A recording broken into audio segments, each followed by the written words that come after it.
Hello दोस्तों, स्वागत है आप सभी का आपके अपने YouTube channel white page exam पर। तो दोस्तों मैं हूं साजिद और दोस्तों आज फिर मैं हाजिर हूं आपके सामने एक और नई क्लास के साथ। दोस्तों आज की क्लास का टाइटल थंबनेल आप सभी देख चुके होंगे। दोस्तों आज हम बात करते हैं कक्षा 6 का दोस्तों जो अभ्यास 2D जो है दोस्तों, जो हमारी कक्षा 6 की जो मैथ चल रहा है उसमें अभ्यास 2D के बारे में बात करेंगे। दोस्तों अभ्यास 2D के बारे में आज मैं आपको कंप्लीट डिटेल दूंगा और अभ्यास 2D आज जो मैं आपको कंप्लीट पढ़ाऊंगा। तो दोस्तों ध्यान रखना कि अभ्यास 2D के बारे में आज हम बात करेंगे और यानी इसके बारे में कंप्लीट डिटेल दूंगा। तो दोस्तों वीडियो आगे देखने से पहले जो चैनल पर नहीं हो चैनल को जरूर सब्सक्राइब कर देना। दोस्तों चैनल को जरूर सब्सक्राइब कर देना, बेल आइकन को भी दबा देना, जिससे आपको हमारी आने वाली हर वीडियो का नोटिफिकेशन सबसे पहले मिलता रहे। और दोस्तों हाँ, यानी अगर एक प्यार सा कमेंट बॉक्स में जरूर टाइप कर देना। और दोस्तों अगर आप किसी भी टॉपिक पर वीडियो चाहते हैं तो दोस्तों आप एक कमेंट जब भी कर सकते हैं। दोस्तों अगर आप कक्षा 6 से कक्षा 12 तक का मैथ यानी दोस्तों क्लास 6 से लेकर क्लास 12 तक का मैथ सीखना चाहते हैं, दोस्तों क्लास 6 से लेकर क्लास 12 तक का मैथ सीखना चाहते हैं, वो बिल्कुल बेसिक से, तो दोस्तों आप चैनल को जरूर सब्सक्राइब करके रखिए और बेल आइकन को दबा के रखिए। तो दोस्तों चलते हैं अपनी वीडियो पर, यानी अब देखते हैं पहला क्वेश्चन को देखते हैं और पहला क्वेश्चन करने की कोशिश करते हैं कि पहला क्वेश्चन किस तरह से होगा और समझेंगे। तो दोस्तों यानी यहीं देख लिए, निम्नांकित संख्या रेखा द्वारा विभाजन तथ्यों को बताइए। अब कह रहा है कि निम्नांकित रेखा द्वारा विभाजन तथ्य रेखा को बताइए। दोस्तों यानी एक ये रेखा खींची हुई है और रेखा के ऊपर तथ्यों को विभाजित किया गया है हर बार। तो दोस्तों कितने बार यानी कहाँ तक गए हैं, पहले देखो दोस्तों हमारे 1 से गिनती होगी और कहाँ तक 12 तक जा रहे हैं। और दोस्तों हर बार कितने बार काट रहा, 2 2 2 2। ये दोस्तों हर बार हमारा कितने 2 नंबर पर काट रहा है, हर बार 2 नंबर पर काट रहा है। तो दोस्तों क्या होगा, टोटल 12 है दोस्तों, यानी हम इस पर करेंगे टोटल हमारा 12 है दोस्तों, यानी इस पर करेंगे, यानी वो हमारा कक्षा 6 ही होगा, गणित होगा, अभ्यास 2D होगा, एक्सरसाइज 2D होगा दोस्तों। यानी पहला क्वेश्चन है कि निम्नांकित संख्या रेखा द्वारा विभाजित तथ्यों को बताइए। तो दोस्तों यानी पहला कि हर बार 2 पे काट रहा है, यानी टोटल 12 थे और दोस्तों हर बार क्या पे काट रहा है, क्योंकि देखो ऐसे गुणा करो 1 2, ऐसे गुणा करो 1 2, यहाँ से देखो 1 2 1 2 1 2 1 2, हर बार 2 पे काटा, क्योंकि दोस्तों 2 पे आकर मिल रहा है। क्योंकि दोस्तों यहाँ से शुरू हुआ और यहाँ से शुरू होने के बाद में हमें कहाँ 2 पे यहाँ काट दिया, फिर यहाँ से शुरू हुआ फिर यहाँ काट दिया दोस्तों, यहाँ से शुरू हुआ फिर यहाँ काट दिया, यहाँ से शुरू हुआ फिर यहाँ काट दिया, यहाँ से शुरू हुआ यहाँ काट दिया, ऐसा शुरू हुआ यहाँ काट दिया। तो हर बार 2 से काटा तो कितना आ जाएगा, यही 6 आ जाएगा, क्योंकि दोस्तों 12 बार कितना 12 बार चल रहा और हर बार कितना चलता है, हर बार 2 चलता है, हर बार कितना हर बार 2 चलता है। तो हमारा कितना आ जाएगा 6, हमारा उत्तर आ जाएगा। अब दोस्तों दूसरा क्वेश्चन है कि 21/3 के संगत गुणात्मक तथ्य 3 × 7 = 21 है, अतः निम्नांकित तथ्यों के संगत गुणात्मक तथ्य बताइए। यानी 56/8 है, 66/11 है। यानी दोस्तों यानी इसे हम उस पर ही करेंगे, अपनी कॉपी की तरफ ही चलते हैं दोस्तों, उस पर ही करेंगे, उस पर ज़्यादा समझ में आपको आने वाला है। यानी दोस्तों प्रश्न नंबर 2 देखिए, कह रहा है कि 21/3 = 7 के संगत गुणात्मक तथ्य 3 = 7 = 21 है, अतः निम्नांकित तथ्यों के संगत गुणात्मक तथ्यों को बताइए। यानी दोस्तों यानी बिल्कुल सीधी सी भाषा में है कि अगर हम 21 को 3 से भाग करेंगे, अगर हम 21 को दोस्तों यहाँ समझिए दोस्तों, अगर हमने 21 को 3 से भाग करा दोस्तों, 21 को 3 से भाग करा तो 3 7 21 आएगा, 3 7 21 आएगा। अब दोस्तों कह रहा है कि 3 की और 7 की गुना करने पे कितना हो रहा, 3 की और 7 की गुना करने पर 3 गुना, और जब दोस्तों हम 7 करेंगे तो 21 प्राप्त होगा, 3 7 21 आ जाएगा।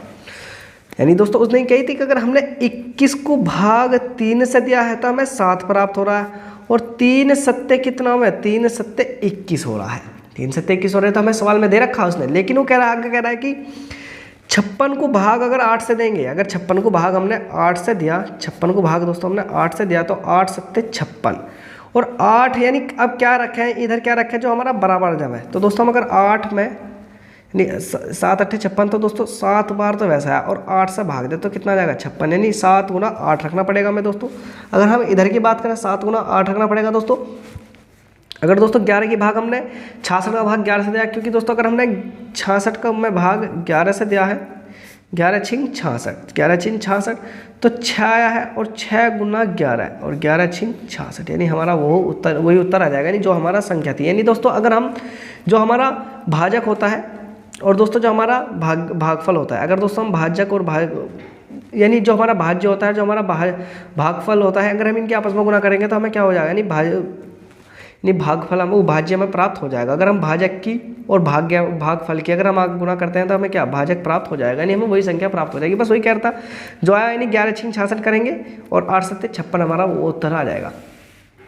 अब दोस्तों देखिए नहीं, हमारा तीसरा क्वेश्चन क्या कह रहा है कि 117 के दो संख्याओं के गुना के रूप में व्यक्त कीजिए जिसकी एक संख्या 13 है। यानी कह रहा है कि अगर आपके पास 117 रुपये हैं, 117 रुपये है, अब हमें 117 को दो संख्याओं के रूप में तोड़ना दोस्तों। अब 117 को हमें दो संख्याओं के रूप में तोड़ना है, दो संख्याओं के रूप में तोड़ना है, दो संख्याओं के गुना के रूप में, और वो भी गुना के रूप में है जिसकी एक संख्या 13 है।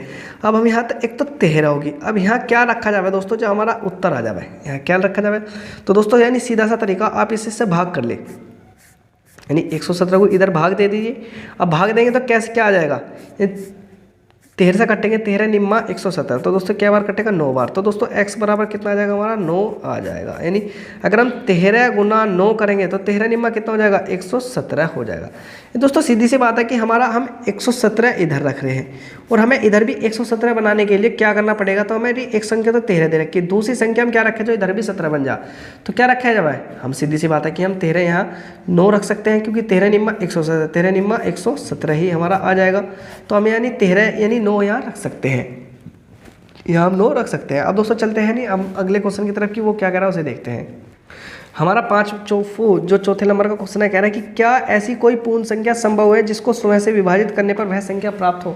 कह रहा है कि क्या कोई एक ऐसी पूर्ण संख्या के बारे में बताओ जिसको अगर हम उस संख्या से ही काटेंगे तो वह वही संख्या प्राप्त होगी, वही संख्या प्राप्त होगी। यानी दोस्तों यानी इस तरह से समझिए, कोई ऐसी पूर्ण संख्या संभव है अगर उसको हम उससे ही भाग देंगे तो हमें वही प्राप्त होगी। जैसे अगर मैं कि 9 से अगर हम 9 को ही भाग देंगे तो हमें 9 ही प्राप्त होगा, नहीं, जब हम 9 को 9 से भाग करेंगे तो क्या 1 प्राप्त होगा।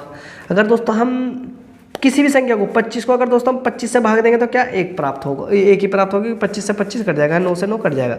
तो उसने कही थी क्या ऐसी कोई पूर्ण संख्या संभव है, क्या कोई एक ऐसी पूर्ण संख्या बनी है जिसको स्वयं, यानी जिसको का मतलब स्वयं का मतलब यानी वह खुद से ही विभाजित करने पर, यानी वह खुद से ही विभाजित करने पर वही संख्या प्राप्त हो। तो दोस्तों वे खाली एक ऐसी संख्या है दोस्तों जो हम अगर 1 को 1 से ही भाग करते हैं तो क्या प्राप्त है, 1 का कम 1, यानी 1 ही उत्तर आ जाएगा। यानी एक मात्र एक जो 1 है दोस्तों, एक ऐसी संख्या है जो जिसको 1 से भाग करने पर क्या हमेशा 1 ही प्राप्त होगा। दोस्तों बाकी दुनिया की कोई भी ले लो, 63 ले लो दोस्तों, 63 को 63 से भाग देंगे जब भी 1 प्राप्त होगा, लेकिन 63 नहीं प्राप्त होने का। वो कह रहा है कि स्वयं को स्वयं से भाग देने पर वही संख्या प्राप्त हो। अब देखो दोस्तों 1 को 1 से भाग दिया हमें 1 ही प्राप्त, यानी तीनों संख्या सेम आनी चाहिए। लेकिन यहाँ अगर हम 63 को 63 से भाग देंगे तो हमें 1 प्राप्त होगा दोस्तों, यानी 63 नहीं प्राप्त होने का।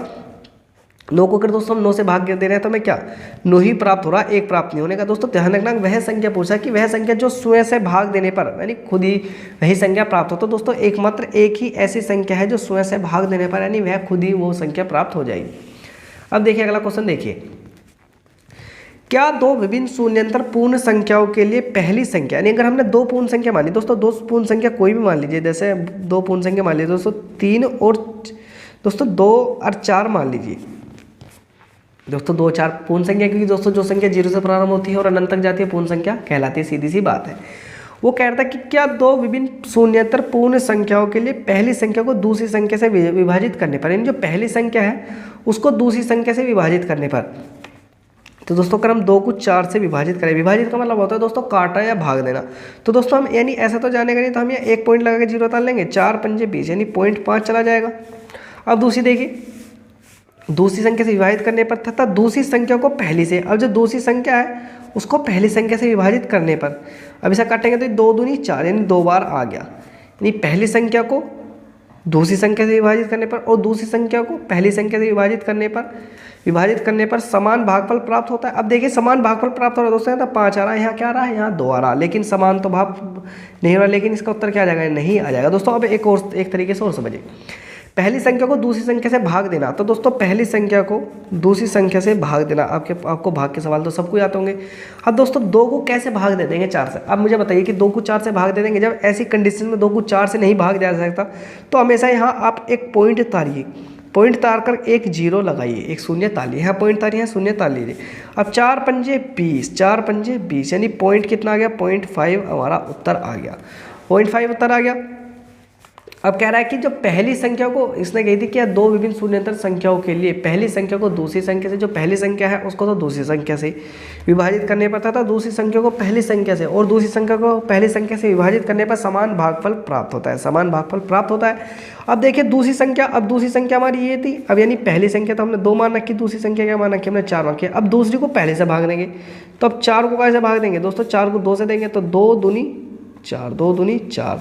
तो अब क्या आ गया उत्तर, यानी 2 आ गया। अब ना बताइए कि हमारा 0.5 यानी दोस्तों 0.5 व 2 बराबर है, 2 ये दोनों संख्या बराबर है, नहीं तो हमारा क्या उत्तर हो जाएगा, इसका नहीं उत्तर होने वाला है। नहीं क्या, नहीं इसका उत्तर हो जाएगा, क्योंकि उसने वही कहा था कि क्या 2 विभिन्न शून्यंतर पूर्ण संख्याओं के लिए पहली संख्या को दूसरी संख्या से, हमने पहली संख्या को यहाँ पहली संख्या को दूसरी संख्या से, क्योंकि दोस्तों पहली संख्या को दूसरी संख्या से विभाजित कर दिया,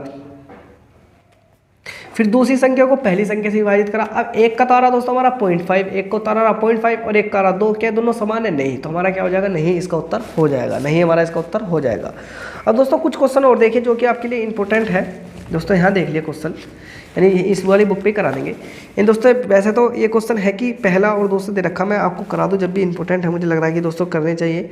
राष्ट्रीय योग्यता आधारित छात्रवृत्ति पर्सन, वो कह रहा है कि 80 और 90 के बीच में अभाज्य संख्या होंगी, यानी जो हमारी 80 और 90 होती है दोस्तों उनके बीच में अभाज्य संख्या है, यानी कितनी अभाज्य संख्या है दोस्तों, 83 और 87 है, 83 और 89 है, 81 और 89 है। तो दोस्तों जो हमारा 81 है वो तो हमारी भाज्य संख्या है, आप सभी को पता है कि जो हमारी 81 है वो तो भाज्य संख्या है।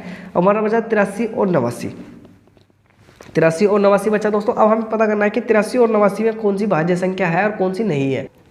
दोस्तों जो हमारी 87 है वो भी 87 भी भाज्य संख्या होती है दोस्तों। अगर हम 87 को 29 से काटेंगे तो दोस्तों यानी 87 को 29 से कट जाएगी, 87 29 से कट जाएगी, क्या 3 बार कट जाएगी, 87 29 से कट जाएगी 3 बार। लेकिन जो हमारी 83 और 89 होती है वे भाज्य संख्या नहीं होती। अब कह रहा है कि इस प्रश्न पत्र में 4 पद हैं, चारों पदों किसी न किसी रूप से एक दूसरे से चारों भिन्न भिन्न है, अन्य भिन्न पदों की संख्या उत्तर के समूह व्यक्त कीजिए। दोस्तों कह रहा है कि एक पद इन चारों से अलग है, यानी देखिए दोस्तों जब हम 3 की और 6 गुना करते हैं क्या 18 आता है, ठीक बात है। जब 7 की और 5 की गुना करते हैं 35 आता है, ठीक बात है। जब 9 की और 3 की गुना करते हैं 27 आता है, ठीक बात है दोस्तों। जब 5 की और 4 की गुना करते हैं 26 आएगा, नहीं। जब 5 की और 4 की गुना करेंगे तो हमारा 20 आएगा। जब 8 की और 7 की गुना करते हैं 56 आता है, ठीक है। तो दोस्तों कौन सा पद भिन्न है, यानी घ हमारा भिन्न है, क्योंकि दोस्तों यह हमारा इनसे मैच नहीं खा रहा, क्योंकि इनसे मेल नहीं खा रहा है। अब दोस्तों कुछ क्वेश्चन और हैं, उन्हें और देख लीजिए साथ के साथ में। यानी प्रश्न नंबर 3 है कि दिए गए 5 विकल्पों में से लुप्त पद की संख्या ज्ञात कीजिए, संख्या का सही प्रश्नवाचक के सामने उत्तर पत्रांक पर लिखिए। कह रहा है कि दी गई दोस्तों उसने कही है कि दी गई संख्या में दी गई 5 विकल्प में लुप्त पदों को ज्ञात कीजिए और उसकी संख्या सही प्रश्न पत्र के सामने उत्तर पत्रांक पर लिखिए। अब दोस्तों ध्यान रखिए हमें इसमें से एक लुप्त संख्या है उसे ढूंढनी है। अब दोस्तों ध्यान रखना 196 किसका वर्ग होता है दोस्तों, वर्ग दे रखे 196 कितना 14 का वर्ग होता है। 169 13 का वर्ग होता है दोस्तों। 144 कितना 12 का वर्ग होता है और 121 किसका 11 का वर्ग होता है। लेकिन हमारा ये 100 किसका वर्ग होता है 10 का। तो दोस्तों 14 का 13 का 12 का 11 का 10 का। अब यहाँ कितने का वर्ग आएगा दोस्तों, यहाँ आएगा हमारा 9 का वर्ग। और 9 का वर्ग क्या आता है 81, 9 का वर्ग क्या आता है 81। अब दोस्तों 81 पे हमारा कौन सा उत्तर सही है, 81 पे हमारा प्रश्न नंबर यानी ग वाला नंबर ठीक हो जाएगा, ग नंबर ठीक हो जाएगा। तो दोस्तों जो भी इस एक्सरसाइज से क्वेश्चन बन सकते थे दोस्तों मैंने सभी क्वेश्चन आपको करा दिए हैं 2D तक के। तो दोस्तों जो हमारा अभ्यास 2D है वो भी आज हमारा समाप्त हो गया है दोस्तों। हमारा अभ्यास भी यानी 2D वाला भी समाप्त हो गया है दोस्तों। कल से हमारा 3A चलेगा, जिसके इंपॉर्टेंट क्वेश्चन मैं आपको कल को यानी 3A वाले क्वेश्चन इंपॉर्टेंट कराने शुरू कर दूँगा। तो दोस्तों आई होप कि आपको क्लास अच्छी लगी होगी। और दोस्तों अगर आपको हमारा यानी इसमें जो हमारी ये क्लास है दोस्तों अभ्यास 2D में यानी दोस्तों जो हमारा अभ्यास 2D के अंदर 2 में दोस्तों चाहे तो A हो B हो C हो या D हो दोस्तों 4 एक्सरसाइज थी दोस्तों। अगर आपको चारों एक्सरसाइज में कोई भी सवाल समझ में ना आए, किसी भी सवाल में दोस्तों आपको डाउट हो, किसी में भी किसी भी तरह का डाउट हो तो दोस्तों आप मुझे कमेंट करके ज़रूर बता सकते हैं, कमेंट करके और ज़रूर बता सकते हैं।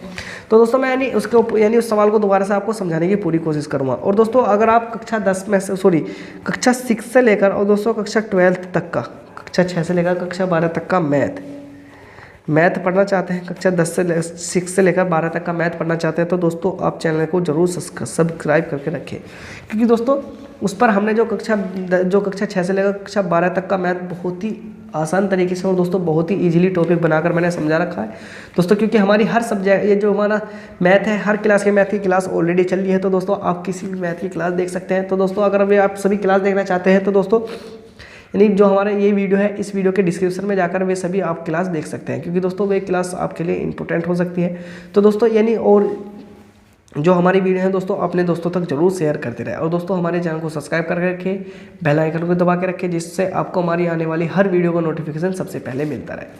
तो दोस्तों मिलते हैं और किसी वीडियो में, तब तक वीडियो देखने के लिए आप सभी दोस्तों का दिल से धन्यवाद।